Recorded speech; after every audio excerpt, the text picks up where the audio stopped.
Hi friends! If you are like me, enjoying the luxury leather goods for its quality, durability, and beauty, you might be wondering how to choose your dream pieces for a personalized collection. Today I'd like to share how I have curated my limited collection of designer luxury bags in 1 year. Plus, I will touch on why I haven't bought any additional luxury bag since November last year. Let's start with the definition of luxury.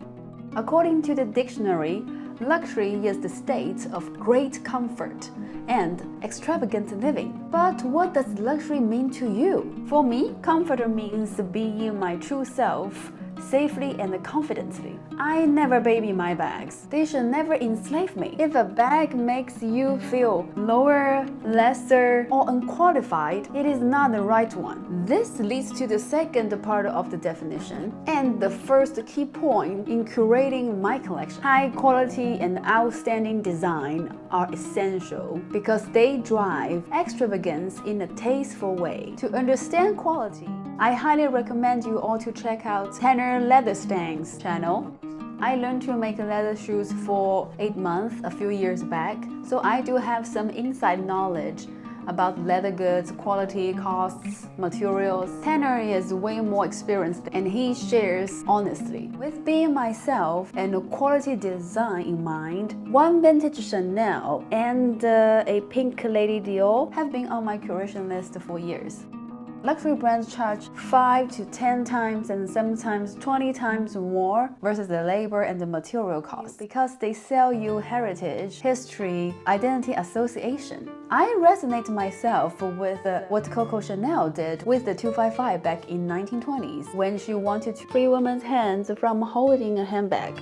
Lady Dior's history ties back to Princess Diana, who was gifted the bag to wear in various outings. Both bags represent advancement in female leadership and independence. Both are also classic and elegant in designs, aligning with my personal taste. So once I was ready, I got my 1994 to 1996 vintage Chanel and then my beloved Lady Dior pink 5 squares July last year. Check out the playlist if you would like to learn more about these two. If the definition of luxury established the core of your collection, your current lifestyle and wardrobe add the second layer of criteria. My current lifestyle is very simple, minimal. I'm a low maintenance person, enjoy reading, journaling, and drawing.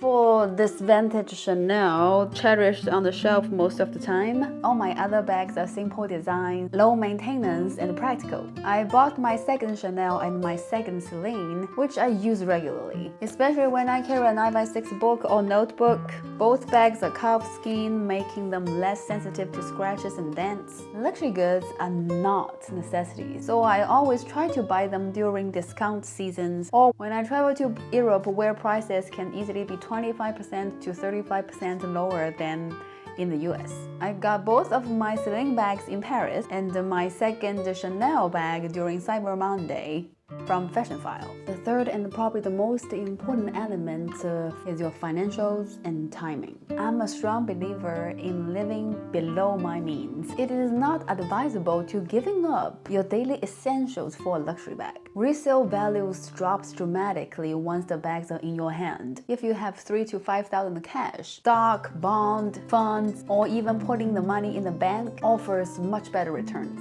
Don't get me wrong, I'm not against shopping luxury. I'm against it when you cannot afford it. I bought 5 luxury bags in 1 year because I saved for years and spent within my budget. I delayed multiple times the purchases when the costs exceed my budget. Take your time, do your research, and select bags one by one to make them precious and joyful purchases. Impulse shopping is worse when the price tag is 5 to 10 times higher. As we train ourselves to wait, think, and be patient, we act only when we are ready, leaving no regrets.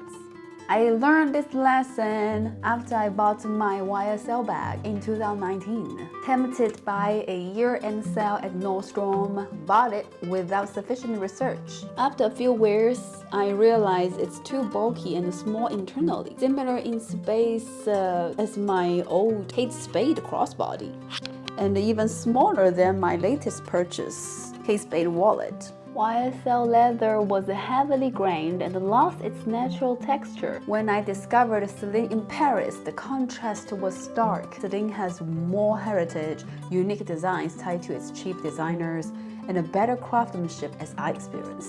You can check my Celine videos to learn more. Passing by a Celine store in Paris will be my biggest temptation if I do keep my collection as is. When it comes to luxury bag collections, I only fancy authentic leather. Therefore, LV and Goya aren't in my consideration. Their materials are canvas with coating to make it look like leather. The materials are decent, similar to what Michael Kors uses, and I have one Michael Kors from years ago, still working, no scratch, and hold my 13-inch MacBook pretty well.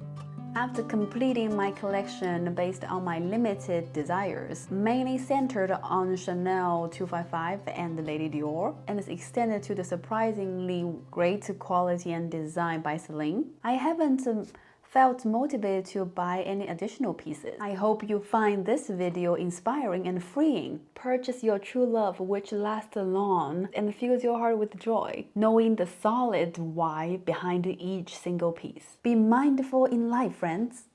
À la prochaine. See you next time.